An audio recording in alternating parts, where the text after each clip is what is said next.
예, 안녕하세요. 예, 방금 소개받은 장주호입니다.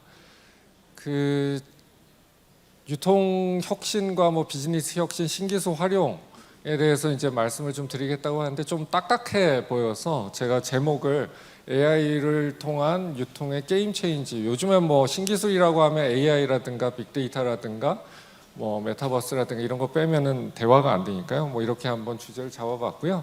잠시 여러분들이 조금 이해를 돕기 위해서 제 경력을 조금 설명을 드리면, 저는 컴퓨터공학으로 그것들 AI로 전공을 한 30년 전쯤에 박사를 받았어요. 그리고 한국에 들어와서 PwC라든가 딜로이트 같은 컨설팅 펌에서 컨설팅을 하다가 어떻게 우연한 기회에 신세계 그룹에 조인을 해서 신세계 유통산업연구소, 여기에 뭐 우리 옛날 멤버들도 와 계신데 유통산업연구소에 있다가 이마트 마케팅 임원을 맡아서 오랫동안 이마트에서 마케팅을 했고요.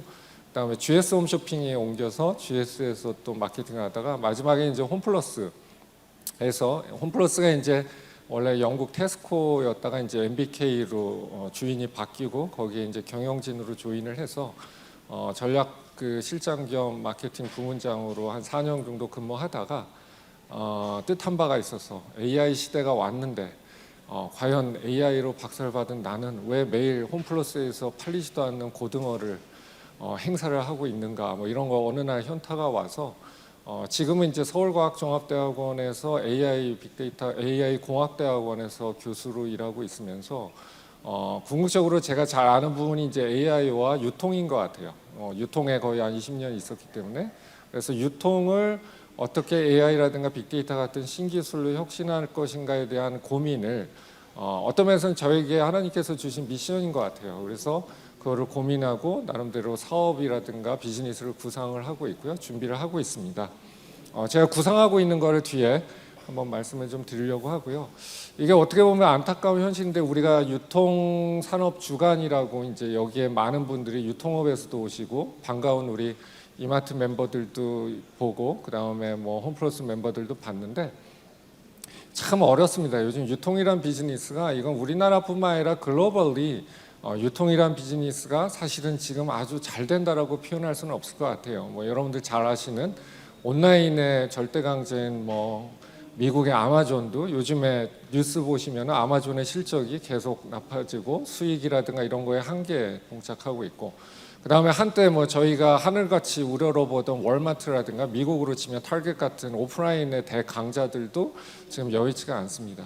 요즘에 유통에 U자만 들어가는 기업치고 손익이 나아졌다, 좋아졌다라는 뉴스를 저는 들어본 적이 없는 것 같아요. 우리나라 쿠팡이 이제 뭐 좀 손익이 개선되고 이제 분기 영업이 이제 흑자로 돌아섰다, 뭐 반가운 소식이기도 하는데, 여태까지 워낙 뭐 돈을 많이 까먹었기 때문에 계속 뭐 앞으로는 좀 나아질 거라고 보긴 하지만 여전히 뭐 전체적으로 봤을 때는 적자인 것 같고, 그래서 참 안타까워요. 뭐 제가 몸담았던 홈플러스는 이미 뭐 적자로 돌아선 지 오래가 됐고, 뭐 이마트도 제가 일했던 한 10년 전에 전성기 때에 비해서는 뭐 거의 영업이익이 반의 반토막이 났고요. 유통에 오랫동안 있었던 저로서는 참 안타까운 것 같아요. 어떻게 보면 저는 이제 유통을 전공하거나 마케팅을 전공한 사람이 아니라 컴퓨터공학으로 어떻게 뭐 박사를 받았는데 어떻게 하다가 보니까 어떻게 유통업에 20년을, 저기 위에다가 20년을 일했다라고 하는데, 제가 처음에 이마트의 신세계 그룹에 조인했던 게 2005년인데 그때는 어떻게 보면 이마트 같은 대형마트가 블루오션이라고 불렀어요. 그래서 뭐 블루오션의 비밀, 뭐 이마트 출점 100호점의 비밀이란 책이 막 나와가지고 막 서점에서 불티나게 팔리고, 그때는 뭐 되게 좋았죠. 그때는 뭐 제가 임원을 2009년도에 이마트에서 마케팅을 맡았는데 그때는 영업이익이 한 7천억. 그래서 이제 1조 클럽, 영업이익이 1조 클럽에 가입한다 막 이러고 뭐 되게 핑크빛을 하고 있었는데 점점 이게 여러 가지 현실에 의해서, 그런데 이제 궁극적으로 우리가 유통이라고 한다면 여태까지의 유통은 중간자적인 역할의 유통이었어요. 일반적인 뭐 오래된 전통적인 유통은 여기에 있는 제조사, 생산자로부터 물건을 납품을 받아서 거기에서 마진을 띄고 그다음에 소비자, 고객들에게 물건을 판매하는, 그래서 오프라인이건 온라인이건 중간에서 마진을 취하는 그런 비즈니스고요. 그런데 제가 참 이마트나 뭐 홈플러스에 있을 때 기자들 분들하고 많이 뭐 인터뷰도 하고 공격도 많이 받고 골목 상권을 다 죽인다라고 뭐 거의 뭐 악의 무리처럼 취급당하기도 하고 그러면서 참 안타까운 게 아니 어떻게 이마트 같은 데는 어떻게 홈플러스 같은 데는 마진을 30% 40%다 뛰어가냐. 뭐 많은 분들은 마치 그거를 뭐 흡혈귀가 소상공인들을 막 착취해가는 것처럼 보이는데 그 40%가 됐건 30%가 됐건 결국엔 그 돈을 취해도 부동산비, 부동산세 내라, 뭐 하다못해 이 건물에 에어컨, 뭐 이마트 같은 큰 건물에 에어컨을 돌리려면 얼마나 전기료가 나는, 그다음에 거기에 일하시는 인건비 대랴 모든 것들을 비용을 제하고 나면 사실은 이제 궁극적으로 여태까지 유통의 비즈니스의 본질은 결국에는 여기에 나와 있는 마진을 취해서 수수료를 취하고 거기에 들어가는 그 돈을 가지고 여러 가지 비용을 제하고 인건비, 부동산비, 개발비, 마케팅비, 판촉비 뭐 여러 가지를 제하고 소비자들에게 물건을 팔아서 거기에서 취하는 그런 이익으로 먹고 사는 것이 여태까지 전형적인 유통인데요. 이제는 그 공식이 성립이 안 되는 것 같아요. 그래서 계속해서 어쩔 수 없이 유통업에서는 제조사나 생산자들에게 계속해서 마진을 더 올릴 수밖에 없죠. 엊그저께 또 신문에 크게 났던데 쿠팡하고 CJ가 또 계속 서로 힘겨루기를 하고 있다. 제가 처음에 이마트에서 마케팅을 맡았을 때 평균 이마트의 마진율이 한 18% 20% 정도 됐던 것 같아요.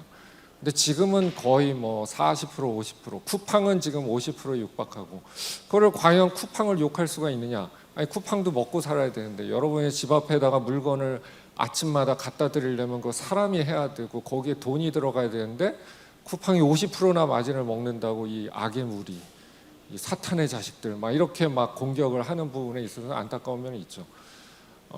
그러다 보니까 이제 중간자적인 유통업의 입장에서는 또 어쩔 수 없이 마진을 계속 올리다 보면 사실은 제조사나 생산자 입장에서도 또 고통을 받게 되고 그 다음에 이제 소비자들은 또 비싼 가격으로 올라가게 되는데 그게 이제 저는 그게 이제 계속해서 쌓여가다가 이제 한계에 도달한 것 같아요. 제 느낌상.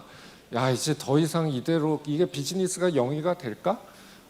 왜냐하면 이미 적재로 다 돌아섰어요. 유통업에 웬만한 유통업은 이제는 오프라인의 대형사건, 온라인의 대형사건 돈을 버는 회사가 없어요.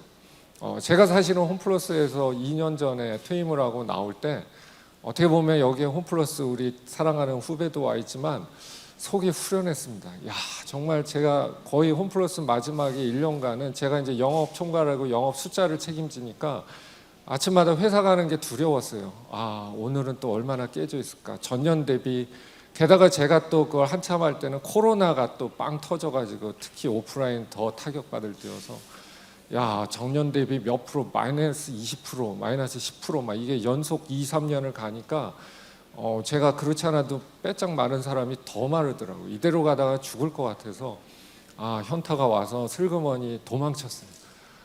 미안합니다. 여기 아직도 대형마트나 뭐 이렇게 열심히 또 일하시는 후배분들은 더 힘을 내시기 바라는데 그게 이제 사실은 어쩔 수가 없는 것 같아요. 크게 세 가지를 제가 한계에 도달했다라고 생각하는 부분이 일단은 모바일 플랫폼 여기에 우리 또 제가 아끼던 후배가 모바일 팀장 이마트에 와 계신데 그 모바일 앱을 저도 열심히 만들었어요. 이마트 있을 때도 뭐 이마트 모바일 쓱닷컴도 뭐 만들고 홈플러스 있을 때도 홈플러스 온라인도 만들고 근데 한 가지 참 그게 쉽지가 않더라고요. 모바일 앱만 잘 만든다고 모바일 기업이 될 수 있는가? 이거는 완전히 제가 느낀 거는 저는 그때는 이마트도 홈플러스도 그 다음에 뭐 롯데도 이런 것들을 해서 앱을 멋지게 만들고 잘 하면은 모바일 기업으로 우리도 우뚝 서서 쿠팡이라든가 마켓컬리나 이런 친구들을 이제 눌러버릴 수 우리가 뭐 자이언트 공룡이니까 눌러버릴 수 있다고 생각했는데 안 되더라고요.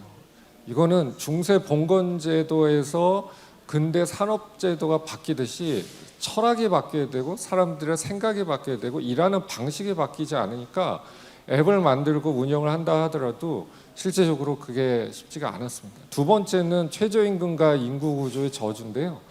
여기 영업이익이 3천억에 증발했다고 하는데 정말 3천억이 증발했어요. 제가 홈플러스에 처음 그 마케팅 부문장으로 갔을 때 영업이익이 한 5천억 났어요.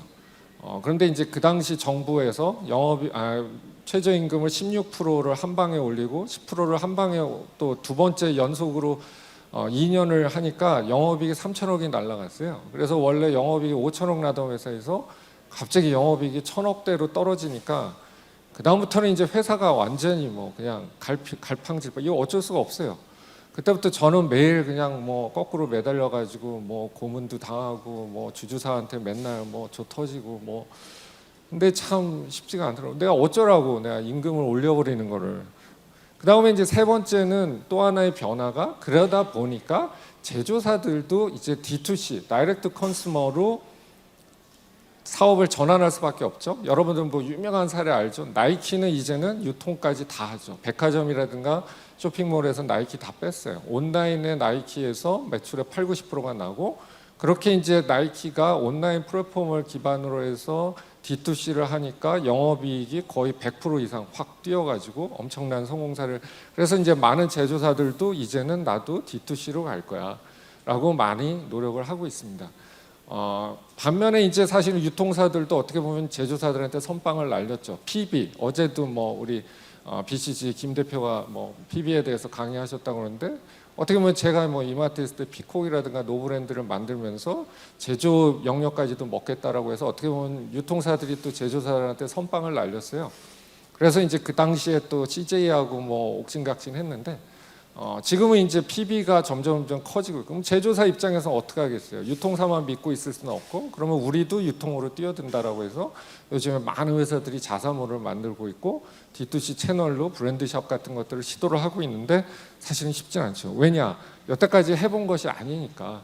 그래서 이러한 부분에 있어서 제대로 할 수 있는 방법은, 저는 그냥 좀 속된 말로 죽었다 다시 태어나야 되겠다. 거듭나, 즉 생각을 바꾸지 않으면 아무리 신기술이라든가 이런 걸 통해서 무장을 해도 그게 여의치가 않더라고요. 그건 제가 해봐서 압니다. 아무리 우리 조직을, 오프라인의 조직을 계속해서 뭐 온라인이나 뭐 이런 쪽으로 계속해서 변화를 시키려고 하더라도 회사의 재무 구조라든가 회계 구조라든가 관리 구조라든가 이런 게 바뀌지 않으면 솔직히 그 쿠팡의 김범석 그 의장은 적자를 1조, 2조씩 내면서도 대표를 하잖아요. 대기업, 유통기업에서 적자를 1조를 1년만 내면 어떻게 되겠습니까? 그 자리에 그대로 못 있죠. 그냥 바로 교체가 되죠. 그러면 그 다음부터는 다시 투자 줄이고 경비 줄이고 뭐 물류센터 스톱하고 그 다음에 다시 그냥 손익으로 가면 그래서 이제 거듭나야 된다. 그러면 어떻게 거듭나냐? 디지털 기술이나 사상과 철학으로 거듭나지 않으면 유통 대전을 아무리 뭐 열심히 하고 뭐 해도 저는 뭐 그냥 공연불이라고 생각합니다. 일단은 그래도 어떻게 하겠어요? 디지털 트랜스포메이션을 통해서 완전히 변화할 수는 있지만 일부의 비용이라든가 여러 가지 고객에 대한 것들을 바꿀 수는 있어요. 크게 디지털 트랜스포메이션은 AI하고 빅데이터하고 플랫폼을 이야기를 하죠. 이건 뭐 여러분들은 많이 들어봐서 이거에 대해서 더 이상 강조는 안 하는데, 이걸 가지고 뭐 할 거냐? 결국에는 비용을 어떻게든 비용을 줄여야 돼요. 인건비가 너무 비싸요. 우리나라 점점점. 올해도 아마 아무리 지금 뭐 최저임금위원회하고 서로 치고받고 해도 어떻게 안 올리겠어요? 뭐 단 3%라도 올리겠죠. 5%라도 올리겠죠. 이미 10,000원이 최저임금이 올라간 상황에서 3% 올리면 예전에 77,000원 시절에 10% 올리는 거랑 맞먹습니다. 그러니까 이제 뭐 비용을 어떻게든 줄이고, 그다음에 두 번째는 이제 고객의 CX 혁신을 통해서 고객을 이탈을 붙잡아 놓는 이 기술을 활용을 해야 되는데요. 제가 이제 AI로 먹고 살겠다고 이제 유통 포기하고 AI로 먹고 살겠다고 이제 나오니까 많은 분들이 이제 또 뭐 강의라든가 이런 걸 요청을 하는데, 많은 분들이 AI에 대해서 되게 스트레스를 받고 있어요. 우리 회사도 많은 대표님들이 우리 회사도 AI 뭔가 해야지 그러는데 뭘 하실 건데요 하면 이거에 대한 정확한 프레임이 없어요. 그냥 AI 야 챗GPT가 요즘 난리라는데 야 챗GPT 빨리 해. 야 무슨 뭐 컴퓨터 뭐 메타버스로 무슨 가상 인간이 나왔다는데 가상 인간만 해. 이렇게 계속해서 우린 트렌드를 따라가고 있어요. 그런데 사실은 그렇게 하다 보면 여러분들 AI는 되게 비쌉니다. 여러분들이 그냥 챗GPT 무료로 그냥 이렇게 막 다 쓸 수 있는 거잖아. 안 그래요. 그냥 우리 같은 사람이 들어가면은 무료로 이렇게 그냥 맡을 드리지만 만약에 여러분들이 기업에서 챗GPT를 쓰겠다라고 마이크로소프트 오픈 AI랑 뭔가 하면 엄청 비쌉니다. 클라우드도 비싸고요. 모두 비싸. 그러니까 마음껏 그냥 뭐 이것저것 막 할 수 있는 시대가 아니에요, 솔직히. 근데 마치 기술 그 테크 회사들은 그냥 막 여러분들 막 하세요 뭐 막 공짜로 다 할 수 있습니다 이런 것처럼 하는데, 그래서 전략이 있어야 돼요. AI는 저는 그래서 AI를 가지고 AI와 빅데이터를 가지고 뭘 할 수 있는가를 5가지로 좀 정리를 해서 AI 플레이북이라고 정리를 해봤어요. 결국에는 AI로 할 수 있는 건 첫 번째, 이노베이터 커스터머 익스피리언스, 고객의 CX를 혁신하는. 두 번째, 옵티마이즈 앤 솔브 프로블럼, 복잡한 어느 회사건 특히 유통사에 되게 복잡한 문제들이 있어요. 이것들을 어떻게 AI로 빅데이터를 분석을 통해서 해결하는. 세 번째는 맥시마이즈 이피션시, 효율을 높이고 비용을 줄이느냐. 포캐스팅 앤 프리딕션, 그 다음에 마지막 뉴 비즈니스 모델을 어떻게 만드느냐. 요 5가지 범주로 우리 회사가 뭐가 지금 당장 급하냐, 우리 회사가 지금 어떤 것들을 지금 당장 해야 되느냐, 과제가 급하냐. 그래서 각각의 사례들을 잠깐 보면 이미 여러분들 다 뉴스나 여기 정도 오셔서 이렇게 앉아 계신 분들은 다 들으셨던 거예요. 이노베이트 커스터머 익스피리언스, 뭐 가장 대표적인 게 아마존이 항상 혁신적인 모델을 보여주고 있고 항상 앞서가고 있죠. 아마존고. 뭐 이거는 진짜 제가 8년 전쯤에 10년 전쯤에 여기 이게 나왔을 때 정말 경이로웠어요. 야, 이거 정말 이제 드디어 우리 회사는 문을 닫게 되는구나. 과연 그 당시에 이제 이마트에 있었는데 그 당시에는 이제 홈프로 가기 그러면 우리 이마트도 무인 매장을 열어야 되나 막 이런 고민을 하고 있었는데, 여전히 아마존고도 지금 미국 전국에 26개라고 그러더라고요. 제프 베이조스가 8년 전에 3,000개를 뿌려버리겠다라고 했는데 지금 26개예요. 여러 가지. 왜냐? 비싸니까. AI라는 거는 비싸요. 이거를 여러분들 꼭 기억해 주셨으면 좋겠어요. 그래서 정확하게 AI에 대한 전략과 뭐를 할 거다라는 거를 세워서 그것만 싹 기술자를 활용을 하든가 해서 해야지, 전반적으로 나는 뭐를 할 거야라고 하면 컨설팅 회사나 뭐 테크 회사의 밥이 됩니다. 밥. 그래서 그냥 덤탱이를 씌워서 조그만 프로젝트 크게 만들고. 요즘에 이제 그 애플 비전 프로가 또 한 달 전쯤에 막 이렇게 기사에 나오더라고요. 여태까지 VR, AR과 뭐가 다르냐?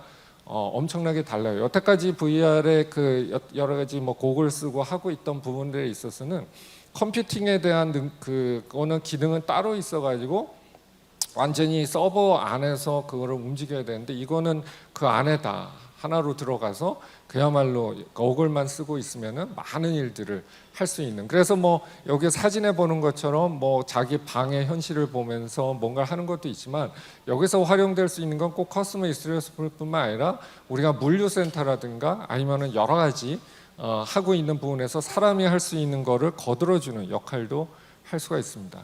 그 다음에 이제 챗GPT 언어 모델을 활용해서 실시간 고객 커뮤니케이션 이런 걸 할 수 있는데, 이 부분에 있어서는 저보다 더 훌륭하신 우리 김윤경 대표님이 바로 뒤에 이어서 강의를 하셨기 때문에 이런 것도 할 수 있다. 넘어갈게요. 그 다음에 이제 저는 되게 마케팅을 오래 했기 때문에 제가 마케팅 뭐 쓱닷컴이라는 뭐 따로 있었지만 온라인 홈플러스에서 온라인 커머스 마케팅까지 하다 보면 실제적으로 지금 이제 좀 더 할 수 있다라고 생각하는, 여태까지 뭐 자기의 상품을 추천하고 뭐 이런 것들은 이미 다 되어 있었고 나와 있는데, 이걸 좀 더 고객에게 몰입도를 높이기 위해서 이 챗GPT랑 연결을 해서, 내가 예를 들면은 예전에는 뭐 검색어 연관 상품, 함께 구매한 상품, 라면을 하고 뭘 했다면, 지금은 이제는 각각의 그 고객의 성향이나 오케이전에 따라서 언어 모델로 연결해서, 지금까지는 그냥 추천 상품, 그래서 밑에다가 장바구니라든가 이런 데 그냥 몇 개 상품을 띄워주고 추천해주고 프로모션을 좀 거는 정도였다면, 이제는 이 고객이 무슨 상품을 지금 살 확률이 높다라는 것은 이제 딥러닝 알고리즘으로, 개인화 추천 알고리즘으로 다 나오니까요.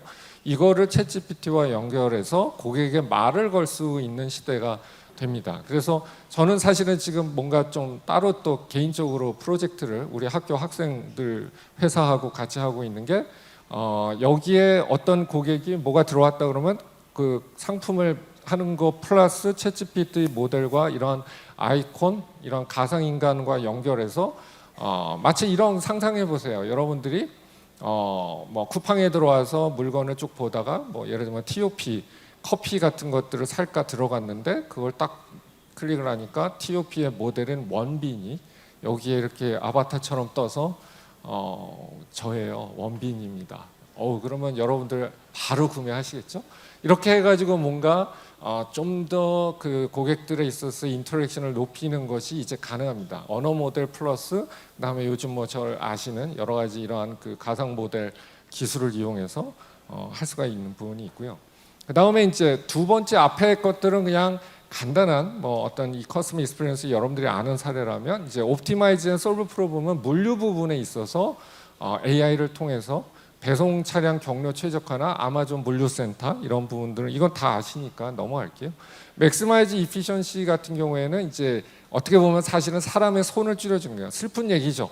인공지능이라든가 이런 것들이 발전할수록 사람을 대체해서 결국에는 단순 노동을 하는 일자리는 줄어들 수밖에 없어요. 뭐 그런데 참 다행히도 우리나라 인구 구조상 단순 노동을 하는 사람들이 안 해요. 그래서 저희 뭐 외국에서 근로자들을 데려와야 된다라고 뭐 하고 있는데 예를 들면 유통에서는 많이 쓰이는 게 셀프 모니터링 같은 부분이 있어요. 여러분들 제일 좀 짜증날 때가 가서 물건을 뭐 어렵게 뭐 물건을 찾아갔는데 매대가 비어 있으면 그리고 요즘에는 매장에 사람이 없어요. 요즘에 뭐 이마트도 그렇고 홈플러스도 그렇고 매장 인력들을 계속 줄여가지고 예전에는 좀 물건을 찾고 싶으면 뭐 지나가는 직원분들에게 물어보면은 친절히 가르쳤는데 직원을 찾으려면은 매장을 직원 찾으러 한 20분을 돌아다녀야 돼요. 그래서 이런 부분에 있어서는 이제는 로봇들이 역할을 하죠. 뭐 서빙 로봇이라든가 이런 부분. 그 다음에 이제 포캐스팅의 부분에 있어서는 유통에 있어서는 수요 예측이 정말 중요합니다. 제가 항상 어디 가서 이제 AI를 강의할 때 제가 항상 강의에 쓰는 사례가 이제 딸기 수요 예측이에요.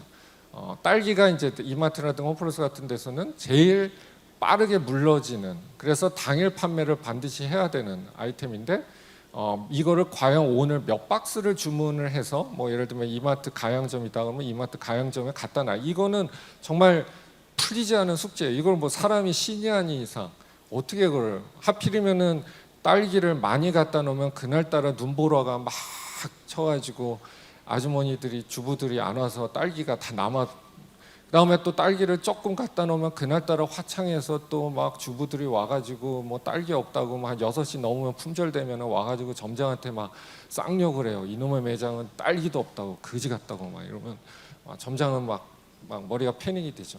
이걸 어떻게 정확하게 수요 예측을 해서 최적의 것으로 갖다 놓느냐는 예전에는 이제 저런 시계열 모델로 했는데 요즘엔 딥러닝에 이러한 부분들로 가고 있습니다. 그런데 이제 앞에서 제가 빨리빨리 시간이 없으니까 좀 빨리 넘어가는데 1, 2, 3, 4에 대한 부분은 어떻게 보면 제가 앞에서 디지털 트랜스포머를 통한 게임 체인지라고 했지만 사실은 게임 체인저의 역할은 아니에요. 그냥 단순히 어떤 기능을 개선을 하고 고객들에게 만족을 주고 뭐 이런 부분들에 있어서는 좀 재미거리가 되고 효율을 높일 수 있지만 사실은 여러분들이 요즘에 게임 체인저라는 말을 많이 들어보시는 게 우크라이나와 러시아 전쟁 때 미국이 뭔가 무기를 하나 줄 때마다 게임 체인저 역할을 할 것이다. 뭐 하마스 로켓인가 뭐 이런 미사일 같은 걸 줘서 게임 체인저 역할을 한다. 그다음에 이제 미국이 그 전투기를 그 지원을 해줄 수 있게끔 제재를 풀어서 이제 미국의 전투기가 들어가니까 게임 체인저 역할을 할 것이다. 막 그런 말은 계속 하는데 전쟁은 계속되고 있어요. 그러니까 그 말은 무슨 말이냐면 AI나 빅데이터가 각각의 아까 제가 말씀드린 커스텀 익스피리언스나 뭐 포캐스팅의 옵티마이제이션이라든가 뭐 이피션시 문제를 조금씩은 해결해 줄 수 있지만 이게 앞에서 제가 정말 고민하고 정말 어떻게 보면 뭐 유통의 임원 생활을 15년 한 사람 입장에서 절망에 빠지게 했던 이 부분에 있어서를 게임을 바꿀 수 있는가에 대해서는 저도 사실은 퀘스천입니다.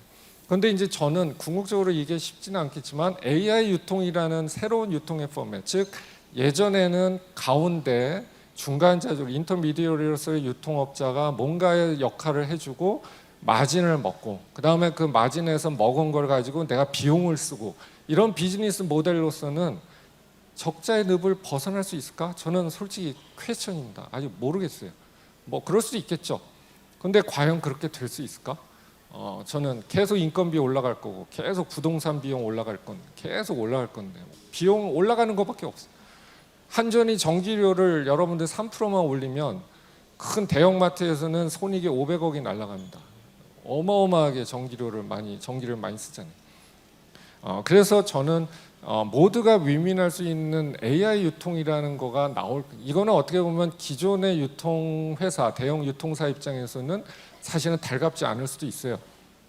제가 만약에 이마트에 지금까지도 마케팅 부문장이었다면 이런 장표는 저는 숨길 거예요. 뭐 안 돼, 이러고 막. 그런데 사실은 앞으로는 소비자와 고객과 제조사와 생산자가 계속 직접 만날 수밖에 없는 시대가 오고 있습니다. 그리고 그거를 가운데서 AI가 도와주고 빅데이터가 도와줄 수가 있는 거죠. 그 방식은 몇 가지가 있는데요. 아무튼 많은 여기에서 유통사뿐만 아니라 저기 뭐 CJ라든가 메일이라든가 오뚜기, 풀모음 같은 제조사에서 오신 분들도 계실 수도 있는데 어떻게 보면 제조사 입장에선 반가운 소식이죠. 왜냐하면 점점 제조사들은 요즘에 고민이 많아요. 예전에는 이제 홈플러스라든가 이마트나 GS 슈퍼나 이런 오프라인 매장이 특히 신상품을 론칭할 수 있는 매대 역할을 해줬는데 이제 점점 그쪽에 트래픽이 떨어져요. 사람들은 쿠팡이나 마켓컬리로 주문을 해요. 근데 쿠팡이나 마켓컬리는 신상품을 처음 보는 상품을 구매하는 사이트는 아닙니다. 대부분 재구매를 퀵하게 3분 만에 빠르게 주문하는 그런. 그런데 제조사 입장에서는 신상품이 쏟아지는데 이걸 어떻게 고객에게 선보이고 프로모션 판촉할 거냐? 이거는 답이 없어요. 점점 이제 뭐 대형마트나 오프라인 매장에는 고객들은 안 오고 여러 가지 아무튼 이유 때문에 저 제일제당이나 메일유업이나 뭐 프레시코드나 뭐 여러 가지 이런 데서는 소비자를 직접 만날 수 있는 채널을 원하고 있어요. 이게 앞으로 유통이 될 겁니다. 그리고 그 역할을 해주는 부분이 AI 무인 매대, 아까 아마존고 같은 무인 매대의 플랫폼이 생길 거고 그 다음에 그 플랫폼에서 생기는 고객 접점을 가지고 실제적으로 많은 그 D2C가 이루어질 건데 컨셉은 이런 컨셉이에요. 그러니까 스페이스 플랫폼이에요. 그러니까 아마존고하고 이 컨셉이 뭐가 다르냐 하면 아마존고는 유통업체 입장에서요. 자기가 매입을 해서 아마존고라는 큰 매장을 만들고 무인 매장이긴 하지만 거기에서 마진을 하고 그렇게 되면 결국에는 똑같은. 그런데 이제 스페이스 플랫폼이라는 걸 제가 홈플러스 있을 때 홈플러스를 트랜스포메이션하고 주주사들에게 어필할 때 투자 받을 때 스페이스 플랫폼이라는 표현을 많이 썼는데 이제는 오프라인에 있어서의 그 무인 매장의 매대 역할을 그냥 플랫폼처럼 전국에 깔아놓고 제조사들, 생산자들이 직접 그 플랫폼을 자기가 활용을 하는 거예요. 그러니까 유통업체에게 마진을 주고 뭔가 한다는 그 프랙티스도 가능하겠지만 실제로 전국에 이러한 오프라인의 플랫폼이 무인 매장의 플랫폼이 전국에 깔려 있다면 제조사들은 직접 거기에 들어와서 무인 매대를 운영을 해서 여러분들 아시는 뭐 무인 아이스크림 가게라든가 이런 것보다 좀 더 컴팩트하고 좀 더 스마트해서 자기가 자진해서 바코드를 찍고 이런 양심형의 무인 매장이 아니라 AI를 활용해서 아마존과 같은 고객이 무슨 물건을 어떻게 샀는지에 대한 데이터와 결제 정보가 다 잡히는 그러한 무인 플랫폼을 전국에 깔아놓고 제조사들이 거기에 직접 비즈니스를 하는 형태로 스페이스 플랫폼이란 개념이 생길 겁니다. 그렇게 되면 어떤 프로모션을 할 수가 있냐면 뭐 여기 제 이름을 써놨는데 저런 데서 저는 이제 장종우란 저는 이제 분당에 사는데요. 분당 시범마을 서현동에 사는데 서현동에 이런 무인 플랫폼이 있으면 직접 제조사가 이러한 고객에게 프로모션을 하는 거죠. 당장 우리 신상품이 나와 있는데 집 앞에 있는 무인 플랫폼에 있으니까 그냥 꺼내 가시라. 이런 거를 이제 모바일로 쿠팡이라든가 이런 모바일 플랫폼을 통해서 할 수 있지만 즉시성이 떨어지고 그 다음에 절대로 쿠팡이나 뭐 여러 가지 이런 그 회사들은 고객에 대한 오너십을 놓지 않습니다. 그런데 이거는 이제 본인의 무인 플랫폼을 활용하기 때문에 이러한 형태로 해서 어떤 면에서 AI와 빅데이터를 활용한 이러한 비즈니스 모델이 저는 분명히 되고, 이게 이제 AI 유통이라는 컨셉으로 생길 거서 기존의 중간자적 인터미디어로서의 유통에 있어서의 한계를 뛰어넘는 부분들로 간다면 이 형태가 게임 체인저가 될 거라고 보고요. AI하고 빅데이터는 이거는 샴쌍둥이에요. AI가 없으면 빅데이터가 안 되고 빅데이터가 없으면 AI가 안 됩니다. 그래서 이런 부분은 그냥 넘어가고요. 시간이 이제 다 됐고 저보다 훨씬 재밌는 강의가 뒤에 준비되어 있기 때문에 마지막으로 저는 요거 한 장 보여드리고 싶어요. 제가 이제 저희 그 상공회의소에서 주신 말씀이 디지털이라든가 이런 기술을 통한 혁신에 대한 말씀을 주셨는데요. 실제적으로 저는 뭐 어떻게 보면 공학을 전공한 기술자죠. 기술자지만 유통을 오랫동안 고민해서 절망에 빠졌던 사람이기도 하지만 결국에는 AI, 빅데이터, 플랫폼 이것들을 디지털을 활용해서 비용을 줄이고 CX를 하는데 결국에는 게임을 체인지해서 지금의 유통의 어떤 적자의 늪이라든가 어려운 점을 촉진하려면 생각을 바꿔야 된다는 거예요. 생각을 바꾸지 않으면 여러분들이 쿠팡의 김범석 의장이나 배달의 민족의 김봉진 의장이나 뭐 마켓컬레의 김수라 대표처럼 물론 거기도 어려운 점들이 많이 있지만 전혀 여태까지 생각하지 않았던 방향으로 바뀌지 않으면 그냥 뭐 좀 저기 있는 기술들 가지고 좀 깔짝깔짝 하다가 엄청나게 돈은 비용은 많이 쓰고 그냥 조금 뭐 개선 좀 했다 정도, 뭘 좀 했다 정도밖에 안 될 거예요. 그렇지만 생각을 바꿔서 AI 유통을 가지고 지금까지의 유통에 있어서의 틀을 깨고 제조사와 소비자들을 직접 만나게 하는 부분을 내가 지금 유통사에 계시더라도 어떻게 이거를 실현을 할 건가에 대한 고민을 하실 수 있다면 혁신을 이룰 수 있다고 생각하고요. 부족하지만 제 강의는 여기까지 마치도록 하겠습니다. 이 부분에 대해서 혹시 고민을 같이 하고 싶거나 생각이 좀 있으신 분은 저에게 연락하시면 같이 저는 연구도 하고 비즈니스도 하고 같이 방향을 한번 잡아보고 싶어요. 그래서 여기 계신 분들 같이 동참하실 수 있을 것 같습니다. 예, 제 강의 마치도록 하겠습니다.